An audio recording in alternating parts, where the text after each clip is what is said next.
Hoje eu vou falar sobre o descolamento. Quando eu falo, eu vejo assim, eu percebo que o descolamento de tecido é realizado assim de forma até indiscriminada, eu diria para vocês. Eu vejo meus alunos, tanto do curso online, do hands-on, ou mesmo os meus seguidores, quando a gente faz uma cirurgia, eu posto para vocês uma cirurgia, é muito comum, muita gente pergunta, mas não vai descolar? Não vai fazer um descolamento, né, tecidual, para poder fechar melhor? Eu vejo assim que há uma realização indiscriminada de descolamento de tecido. Então, tira, por exemplo, um cisto epidérmico, vai lá com a tesoura e faz um descolamento. Tirou um lipoma, vai lá e faz o descolamento. E às vezes essa lesão, o lipoma, o cisto, são lesões pequenas, né? Não são lesões tão grandes. E mesmo lesões grandes, eu vou dizer aqui para vocês, vocês vão me acompanhar aqui na live, vocês vão ver que não há necessidade de você fazer descolamento para poder fechar uma cirurgia dermatológica. Então, eu acho que isso é também um pouco de insegurança de quem está fazendo, de achar que precisa descolar o tecido para poder fechar. E aí, por que eu não sou a favor desses descolamentos? Porque o descolamento do tecido, na verdade, entra naquilo que eu sempre falo para vocês, né? Na questão da manipulação tecidual. Então, quanto maior a manipulação tecidual, maior o índice de complicação, né? Então, você vai ter mais problemas nas suas cirurgias se você realizar descolamentos assim de forma indiscriminada. Então, eu sugiro que a gente tenha bastante cautela na indicação e na realização. Inclusive a questão técnica de como fazer o descolamento, né? Porque não é a esmo, você vai lá com a tesoura e vai descolando, colocando a tesoura lá embaixo, descolando para cá, para cima, para baixo, para poder fechar. Sobretudo porque eu percebo que quem executa a cirurgia dermatológica peca um pouco na hemostasia, né? Eu vejo que a hemostasia frequentemente ela é negligenciada, então eu vejo muito vocês fazerem exéreses de uma lesão e depois já parte para a sutura. E é importante a gente saber que a cirurgia dermatológica, como qualquer cirurgia, ela é constituída por 3 tempos, que é a diérese, que é a incisão, né, a abertura, você criar a via de acesso, a hemostasia, que é você coibir o sangramento, estancar o sangramento, e a síntese, que é a sutura. E a gente não pode negligenciar nenhuma dessas etapas, porque certamente isso vai comprometer o seu resultado, né, vai comprometer o seu índice de complicações. E quanto maior o seu índice de complicação, com certeza menor será o seu faturamento. Então não tem como você ter um bom faturamento, um alto faturamento com cirurgia dermatológica se você não tem excelentes resultados. Então é por isso que uma boa parte dos médicos tem um problema muito grande com faturamento, né? Com precificação.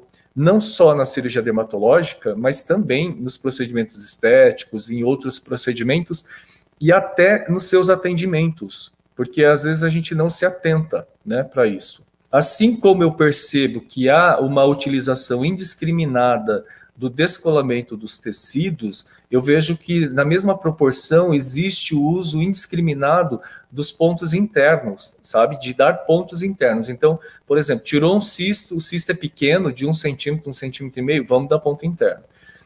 Tirou um lipoma pequeno, não tem nenhum espaço morto, não tem ali um buraco, um espaço, não tem nada, e aí vamos lá, dar ponto interno. E, frequentemente, na maioria das vezes, esses pontos internos, eles são realizados com fios inabsorvíveis, fios de nylon. E aí o que acontece? Se você faz ponto interno com fio de nylon, com fio inabsorvível, o que é que vai acontecer? Você pode ter um índice alto de granuloma de corpo estranho, né? Então o paciente que depois costuma voltar apresentando granulomas de corpo estranho e pedindo para que você remova esses pontos, esses granulomas. Até aí, você remover os pontos não é um grande problema, mas isso pesa, de certa forma, contra você. Além de ser algo desagradável, porque é ruim você toda vez, sei lá, cada mês, cada 2 meses, ter que remover os pontos, esses pontos internos, é desagradável para o paciente, né? Ele vai dizer, olha, eu operei com a doutora, ficou tudo bem, mas vez ou outra eu tenho que ir lá para ela me tirar um ponto que sai de dentro da cirurgia, que é o granuloma de corpo estranho. Então, se você gosta de dar ponto interno, que também não acho que haja uma necessidade tão grande de você fazer isso, Utilize um fio absorvível de longa duração, né? Que fio seria esse? Use um Vicryl, por exemplo, que é um fio multifilamentar, né? Um fio trançado multifilamentar de longa duração, que vai durar 30 dias. Ou o fio monocryl, que é o fio monofilamentar, ele parece um fio de nylon, ele é transparente e vai durar também, que é o poliglicaprona, e vai durar 30 dias. Aí você fala, mas eu não posso dar o ponto com o Catigu?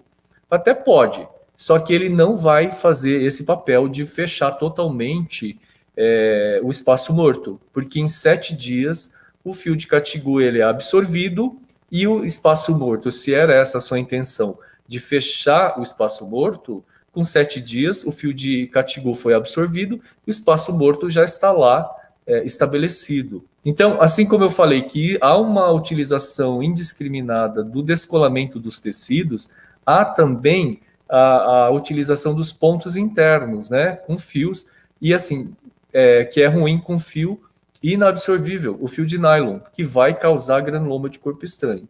Então, é importante que você pense em tudo isso na hora de você fazer a sua cirurgia. Porque se você utiliza um fio absorvível de longa duração, não vai ter granuloma de corpo estranho, o paciente jamais vai ficar retornando no teu consultório pedindo que você retire os pontos, né? Então, é importante que você pense nisso, porque tudo isso é refinamento, né? Então, se você pretende melhorar o seu faturamento com cirurgia dermatológica, você pretende cobrar mais pela sua cirurgia, melhorar o seu faturamento, você precisa pensar em domínio de técnica, em refinamentos, acabamentos, qualidade da cicatriz e baixos índices de complicações, tá? Então, como eu falo para vocês, a gente sempre deve evitar a manipulação tecidual excessiva, né? Então, porque quanto maior a manipulação tecidual, maior o índice de complicação e piores os resultados. E que manipulação tecidual que é essa? Que eu sempre falo para vocês, que vocês evitem. E eu sempre falo para os meus alunos, quem é meu aluno do curso online, quem é meu aluno do curso Hands-On, e também meus residentes, né? Eu dei aula na residência lá no Hospital Padre Bento de Guarulhos durante 25 anos, e eu sempre falava para eles, mãos de fada, né? Porque o paciente, ele sente o peso da nossa mão sobre ele.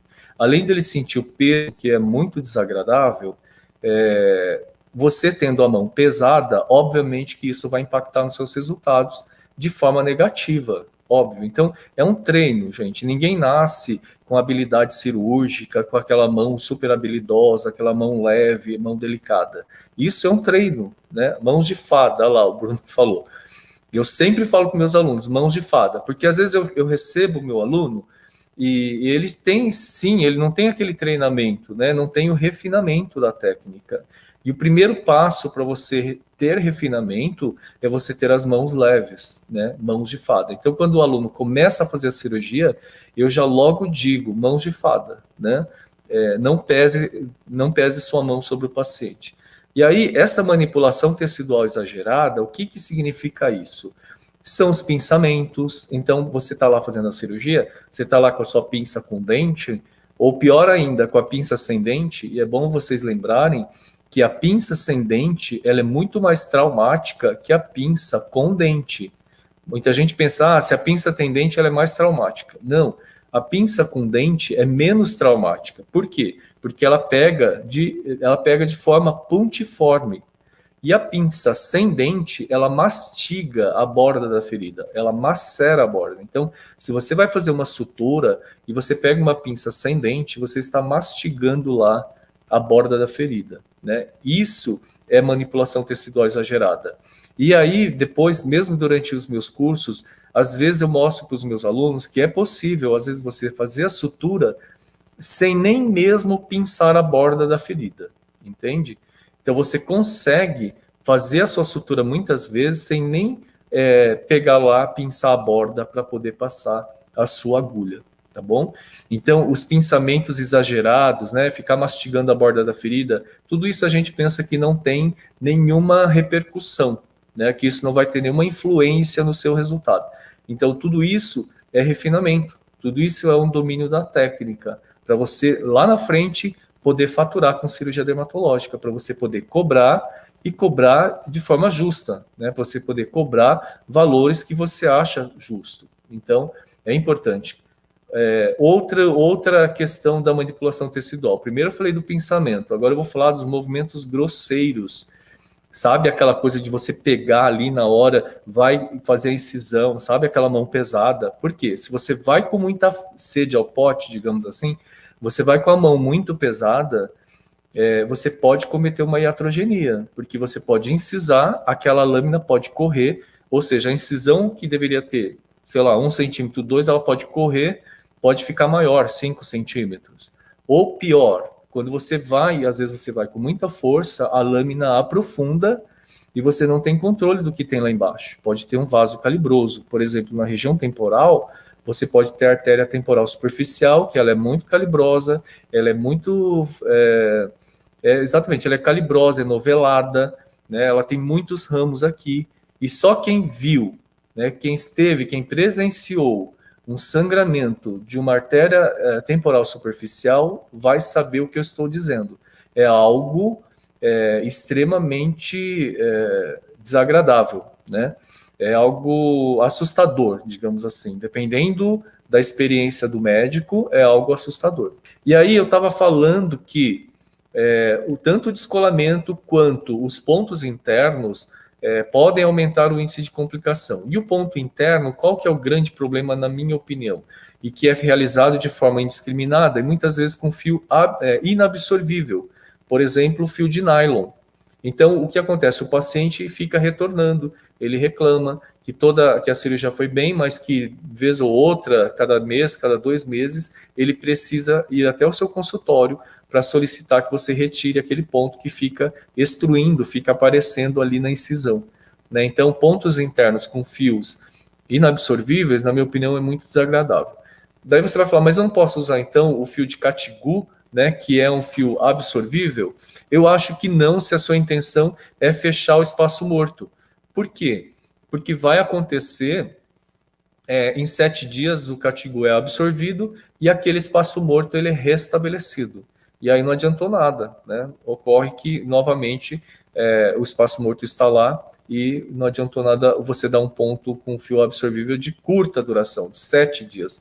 Então você tem que usar um fio de longa duração de 30 dias. E aí, como eu estava dizendo, que para que você tenha refinamento, para que você tenha o domínio da técnica, é importante que você se atente a esses detalhes, porque somente dominando a técnica e tendo refinamento é que você vai conseguir alto faturamento com cirurgia dermatológica. Então, como que você vai conseguir melhorar o seu faturamento na cirurgia dermatológica? Somente entregando resultado de valor, né? Cicatrizes estéticas bem posicionadas, baixos índices de complicações. Enquanto você estiver entregando resultados pobres, não é possível que você agregue valor e consiga precificar de forma justa os seus tratamentos, né? Então, por isso que é tão importante que você domine a técnica e tenha refinamento. E quando eu falo de refinamento, eu estava falando aqui, então, da questão da manipulação tecidual. Então, quanto mais você manipula o tecido, maior o índice de complicação, né?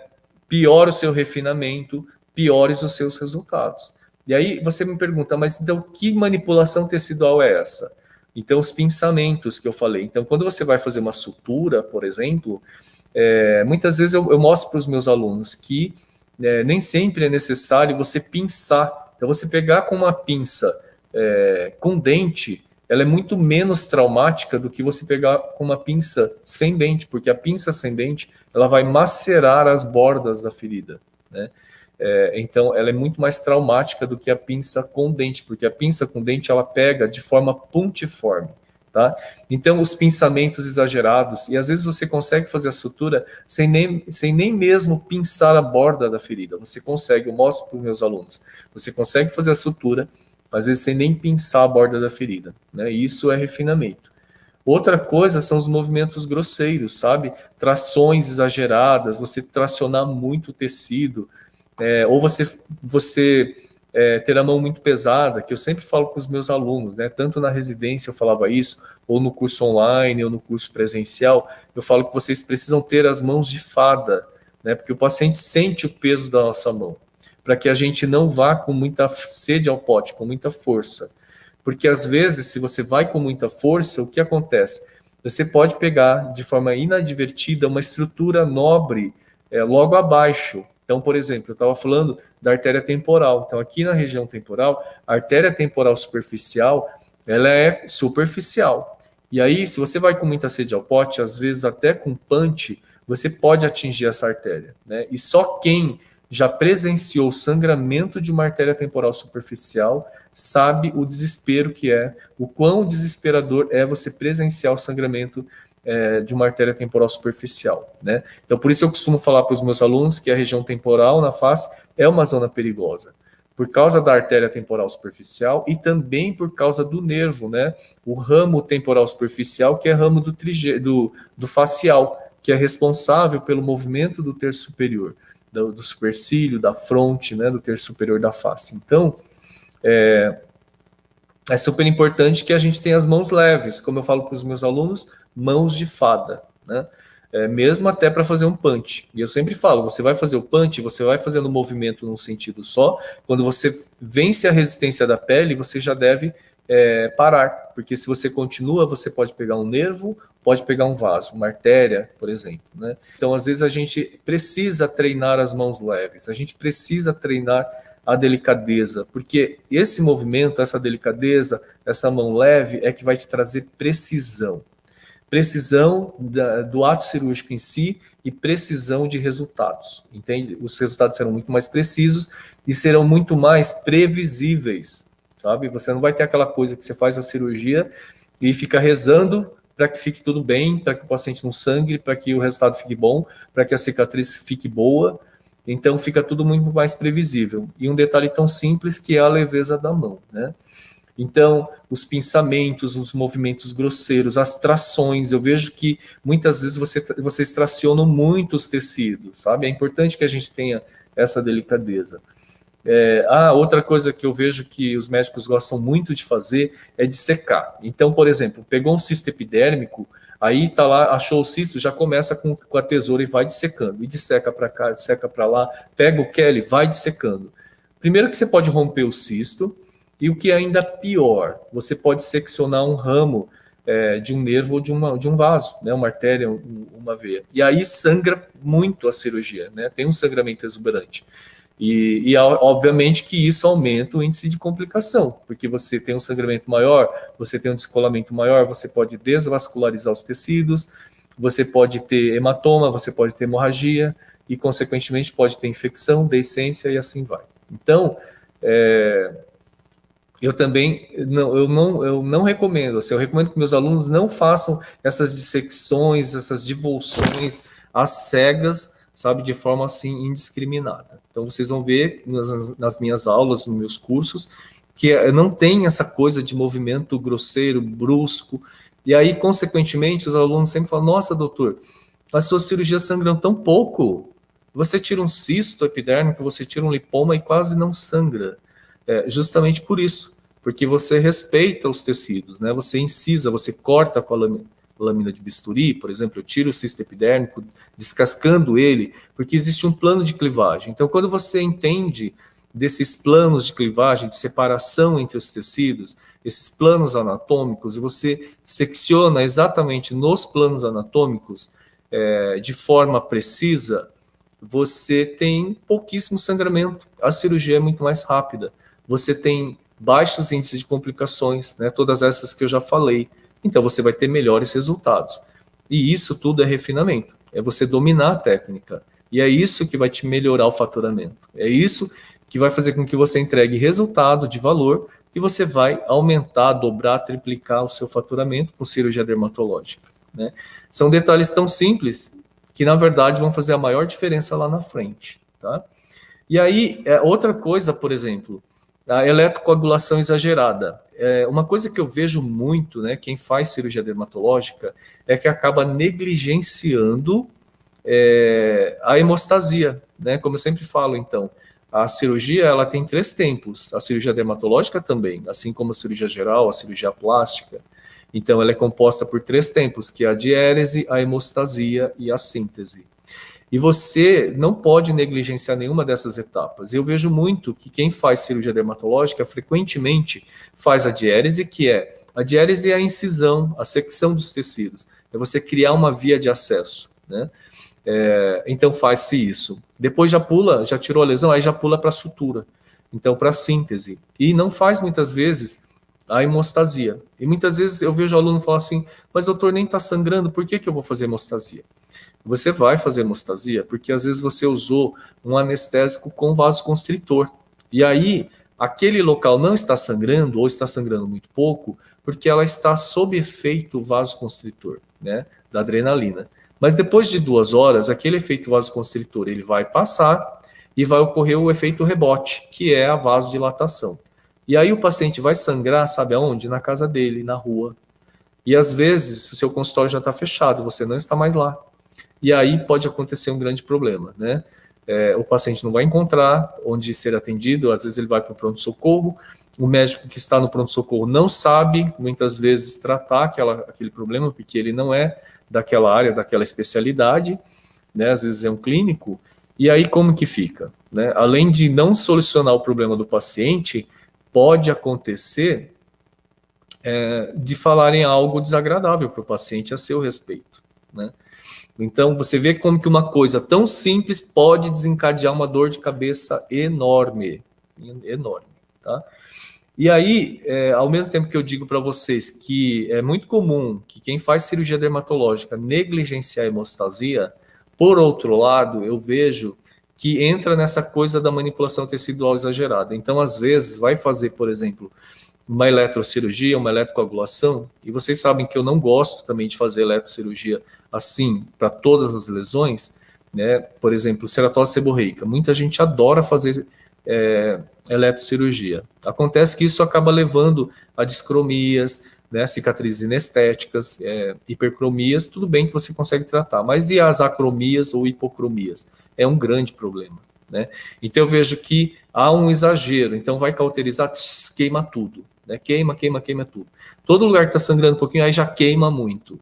E aí daí é que advém as cicatrizes inestéticas, vem as cicatrizes desagradáveis, né? Eu já recebi pacientes que tratou acrocórdon em região cervical e aquilo foi cauterizado de tal forma que o paciente ficou cheio de cicatrizes hipocrômicas. Aquilo não tem jeito, entende? Então, isso também é manipulação tecidual exagerada, né? Isso é falta de refinamento, isso é falta do domínio da técnica. Então, a eletrocoagulação, ao mesmo tempo que muita gente negligencia a hemostasia, eu percebo que fazem uma eletrocoagulação exagerada, né, de onde advém todas as cicatrizes inestéticas. Pois bem, então, vocês já entenderam que quanto maior a manipulação tecidual, e aí entra o descolamento tecidual, maior o índice de complicação, piores resultados, baixo faturamento. E às vezes até a dificuldade na precificação, a dificuldade no faturamento com as suas cirurgias passa por aí, pela falta do domínio da técnica, né? Então, às vezes como você não domina a técnica, os resultados não são tão bons, você não se sente segura para precificar, para cobrar da forma que você gostaria, que você acha justo. E aí acontecem essas precificações, esses baixos faturamentos, né? Eu vou explicar, então, como deve ser feito o descolamento, que vocês devem estar assim na dúvida, então. Tá, então ele está falando que a gente não deve fazer muito descolamento, né? Exatamente isso. Eu fiz é muito raro de eu fazer descolamento em cirurgia dermatológica. Em cirurgia plástica, sim, mas em cirurgia dermatológica não vejo tanta necessidade. Para vocês terem uma ideia... saudades, Ana, obrigado. Para vocês terem uma ideia, a gente consegue ressecar, por exemplo, tumores grandes na região dorsal, por exemplo, de 15 centímetros até 20 centímetros uma incisão, e a gente consegue fechar tranquilamente sem ter que fazer descolamentos, tá? Aí você fala, mas como? A incisão ficou sem um buraco desse tamanho, não vai precisar descolar para fechar? Não, gente, não tem necessidade. E na próxima cirurgia que você for fazer, faça isso que eu vou te falar agora. Comece suturando pelas extremidades, tá? Eu tinha uma professora na residência, isso 30 anos atrás, que ela dizia assim, na hora de fazer a sutura, é como você comer um mingau quente. Você nunca vai pelo meio, porque você vai queimar sua língua. Então, vá fazendo a sutura pelas extremidades. Quando chegar aqui no meio, a tensão na linha ali, a tensão, a dificuldade para fechar, ela já cedeu. É igual ao mingau, você vai comendo pelas bordas, quando você chegar no meio, o mingau já esfriou. Então, na próxima cirurgia, faça isso. Quando você tiver vontade de fazer descolamento ou pensar em descolamento, vá fechando pelas extremidades. E você vai ver que vai fechar toda a sutura tranquilamente, sem que você tenha feito essa manipulação tecidual com descolamento. Porque justamente quando você descola o tecido, ó, você aqui está assim, ó, a incisão, tá a pele de um lado e do outro. E qual que é a intenção? Descolar aqui, né? Então você quer incisar aqui para descolar e você quer incisar, ó, tá assim, você quer incisar aqui para descolar, para você poder aproximar. E eu estou falando para você que não tem necessidade de fazer assim. A Ju perguntou: boa noite, doutor Ed, como proceder na eczeres de lipoma quando o mesmo apresenta-se muito fibrosado? Ah, a Ju falou que as orientações são perfeitas. Ah, vou falar para você aqui do lipoma. Você está falando do lipoma ou do cisto epidérmico? Porque às vezes o cisto epidérmico, quando ele recidiva ou quando ele já foi infectado, ele fica lá fibrosado, né? Agora, o lipoma pode acontecer dele estar fibrosado, por quê? Por ser, às vezes, um lipoma recidivado. Às vezes, na primeira cirurgia, ele não foi totalmente removido e o lipoma continua lá. Então, fica aquele tecido fibrótico, né? Mas então, deixa eu voltar aqui, já volto lá para o lipoma, tá, Ju? Então é o seguinte, você vai descolar aqui, ó. Você vai fazer o descolamento, vai cortar, vai passar a tesoura para cá, vai passar a tesoura para cá, para poder descolar e juntar. E aí, qual o problema de você cortar aqui? É você cortar um vaso, uma artéria, uma veia ou um nervo. Esse é um grande problema, né? E aí, qual que é o outro problema? Quando você faz esse descolamento, você precisa respeitar aqui, ó, a espessura da pele. E você tem que deixar subcutâneo. O que acontece que eu vejo muitos alunos às vezes fazerem é que vão descolando aqui, ó, deixando, vão muito próximo da derme, sabe? Você vai próximo da derme. Deixa essa camada que você vai descolar muito fina. Ou seja, ela fica isquêmica. Então você deixa ela isquêmica e, consequentemente, essa parte da pele pode necrosar. Então, se você quer fazer o descolamento, você tem que deixar uma espessura de tecido. Tem que ser grosso isso aqui. Você não pode descolar tão perto da derme. Você tem que fazer um descolamento mais profundo. Embora eu já estou falando para vocês que não vejo necessidade de fazer descolamento em cirurgia dermatológica, porque a gente consegue fechar até incisão de 15, 20 centímetros, no dorso, obviamente, né, sem fazer descolamento, fechando pelas extremidades, tá bom? E aí vamos lá então. Se você tem um lipoma que ele está fibrosado, o que eu recomendo que você faça? Que você tire em monobloco. Como que é isso? Não, você não vai procurar lá o lipoma, né? É a mesma coisa o cisto epidérmico que recidivou, que infectou, ele vai estar ali todo fibrosado. Quando você cai ali, você vai procurar aquela cápsula branquinha, ela não existe, tá? Você vai ver, vou dizer, uma gororoba ali, tudo, uma coisa toda, como que eu vou te dizer? É uma gororoba mesmo, tudo misturado ali. Então não adianta você procurar cápsula, porque você vai romper a cápsula, não vai conseguir tirar, porque ela vai estar toda distorcida, e você vai deixar a cápsula lá remanescente, e o cisto vai recidivar. Então o que você vai fazer? Você vai incisando pelo subcutâneo. Você vai cortando o subcutâneo normal. Então, é como se você deixasse em volta daquele cisto, daquele tecido fibrótico, tecido gorduroso normal, tecido subcutâneo normal. Então não tente procurar lá a cápsula, ficar entrando ali perto do cisto, né? Por outro lado, também você não vai tirar tanto subcutâneo assim que você vai profundamente, que é arriscado, né? No rosto, por exemplo, que é uma área muito vascularizada e muito inervada. Então, muito cuidado. Mas você vai próximo à estrutura, mas deixando subcutâneo, sem procurar a cápsula. E assim também você vai fazer com o lipoma, tá? Guilherme perguntou aqui, ó, gostaria de perguntar sobre a sutura de pele com fio absorvível para paciente que não quer voltar a tirar pontos, ou em crianças. Ótimo, muito boa pergunta, viu, Guilherme? Vou falar aqui para você. Você pode usar, sim, fio absorvível. O fio absorvível, a gente tem o fio de curta duração, que é o fio de Catigu, né, que é feito de intestino de carneiro, e que o ponto vai cair em 7 dias. Então é importante que você esteja seguro de que aquela sutura ela já vai estar fechada, né, aquela ferida operatória ela vai estar cicatrizada em 7 dias. Se for, por exemplo, no dorso, em membros, no tronco, que é uma área de maior tensão, Em 7 dias esse ponto vai cair e a sutura vai abrir, porque os pontos em tronco e membros, na minha opinião, você tem que deixar uns 15 dias, tá? Então, se você quiser usar um fio absorvível nessa situação em tronco e membros, em áreas de maior tensão, eu recomendo que você use ali um fio de Vicryl, por exemplo, que vai durar 30 dias, tá? Ou fio de monocryl. Para suturar a pele, é melhor um fio de monocryl. Por quê? Porque a pele você tem que usar um fio monofilamentar. Por isso que a gente usa o mononylon, porque ele é o fio monofilamentar. Qual o problema do fio multifilamentar, que seria o Vicryl, né? Porque o fio que é multifilamentar, ele favorece a adesão bacteriana, favorece a infecção. Então, na pele, você não deve usar Vicryl. Você pode usar o monocryl. Aí você vai falar, tá, mas você falou do Vicryl inicialmente. Sim, o Vicryl você vai usar onde? Em mucosa. Mucosa genital, mucosa oral, você pode usar o Vicryl. Mas tem que lembrar que vai demorar 30 dias para esse ponto cair. Mas, por exemplo, em mucosa oral e genital, acho que em 7 dias, se não for uma cirurgia muito extensa, Catigu vai muito bem, porque vai cair o ponto e o paciente não precisa retornar para retirar. Então, para criança, nessas áreas assim, vai muito bem. Agora, se for uma região de maior tensão, eu recomendo que você use um fio que vá durar mais tempo, tá?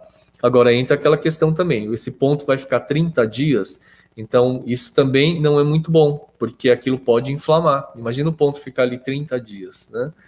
Sem cair. Então pode começar a inflamar, pode infeccionar. Então isso é uma coisa para se pensar, tá bom? A Janaína falou, realmente são pérolas cirúrgicas. Qual a melhor forma de resolver o granuloma na cantoplastia? Ah, boa pergunta, Ju. Olha, na verdade, o granuloma na unha encravada, ele é um sintoma, um sinal do problema que está lá embaixo, que é a unha encravada. Então não adianta você só tirar o granuloma piogênico e você fazer ali, eu falei granuloma de corpo estranho, gente, é granuloma piogênico. Não adianta você remover o granuloma piogênico, fazer uma cauterização, se a unha lá embaixo está encravada. Então, o que está causando esse granuloma é a unha que está encravada. Então, você tem que fazer a cantoplastia, tá bom? Então, sem fazer a cantoplastia, você não resolve o granuloma. E durante a cantoplastia, na cirurgia da cantoplastia, você remove o granuloma piogênico e faz a cantoplastia. Guilherme perguntou, em face, seria interessante o monocryl, devido ao tempo prolongado para cair? Sim, o que você pode fazer, o fio, você pode usar o monocryl, tem aquela desvantagem que eu falei, que é um fio caro, tá? Você vai encontrá-lo custando 60, 100 reais, depende da região, tá? Então você tem que pensar se você vai usar um fio desse para uma cirurgia feita pelo convênio, né? Muitas vezes o convênio paga muito pouco pela cirurgia. Então você precisa pensar nisso. E você pode usar o monocryl sim, só que daí eu recomendaria que você fizesse então uma sutura intradérmica, uma sutura interna, tá? Que praticamente não vai ficar nada fora. Por quê? Já é um ponto interno, você não vai retirar, ele está protegido, não vai infectar. Em 30 dias, esse ponto, esse fio é absorvido, o paciente não vai ver nada. Então, em vez de você dar pontos simples com fio de monocryl, talvez seja melhor então você fazer um ponto interno, tá? Fazer a sutura intradérmica, tá bom? Que é o que eu faço nas minhas cirurgias plásticas, né? Todas são abdominoplastia, mamoplastias, a gente faz com monocryl, toda a sutura. E aí o paciente não precisa tirar mais ponto. Em 30 dias tudo é absorvido, tá? Camila perguntou, o granuloma tende a sangrar após a retirada? Como o senhor prefere fazer hemostasia? Eletrocauterização. Então, durante a cirurgia, Camila, eu faço, então, tiro ali o granuloma piogênico, daí faço a cantoplastia, não sangra muito não, viu? Não. A gente fica meio preocupado, né? Não, mas não sangra tanto. Ele é friável, tudo.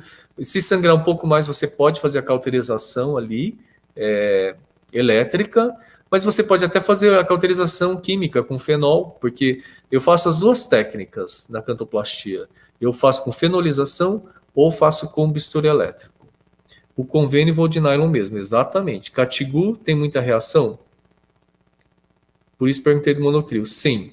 O Catigu não tem muita reação, não vejo isso. Não. O único problema do Catigu é que ele vai durar 7 dias. Só isso. E também o Catigu, como ele não é um fio monofilamentar, você não pode suturar a pele, entende? Então a pele você tem que usar fio monofilamentar, ou mononylon ou monocryl, tá bom?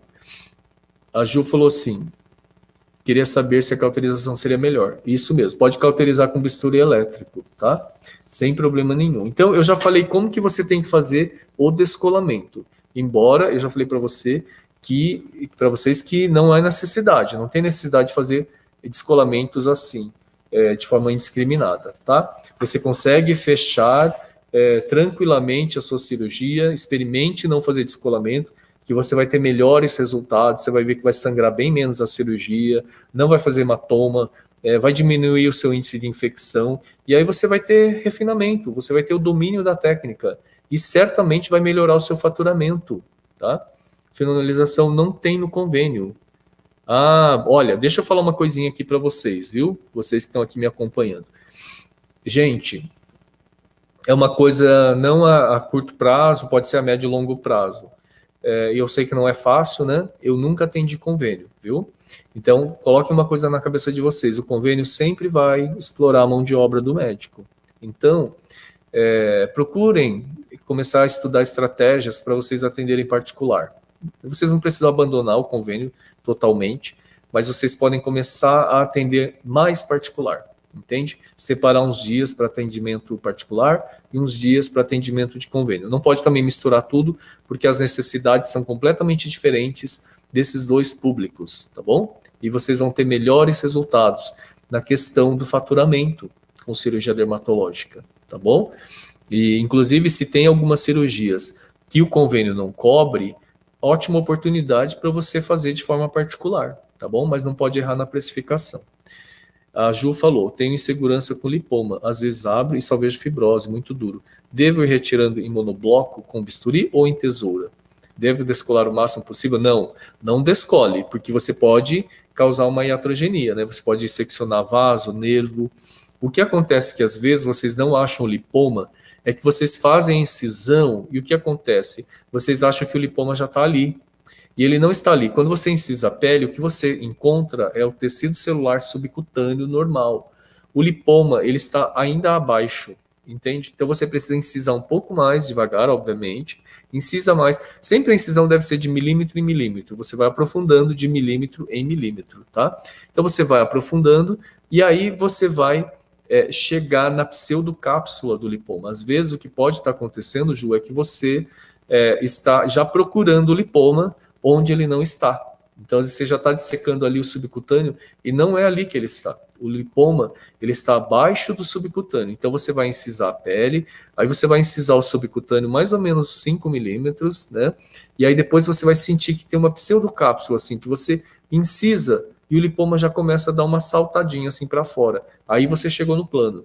Você termina de incisar toda aquela região e você pode até puxar com uma pinça ou com um álice e aí o lipoma ele vai saltar, ele vai sair. E aí como ele tem um plano de clivagem também, o sangramento é muito pouco, sabe? Sangra muito, muito pouco, sabe? Então, procure fazer isso, tá bem? Que mais? Vamos ver lá. Acho que é isso, gente.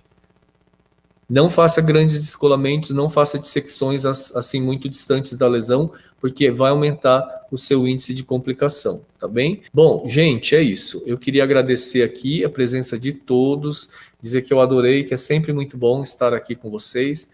E eu quero lembrar que é fundamental que vocês tenham refinamento, né? Mas o refinamento só vem com o domínio da técnica.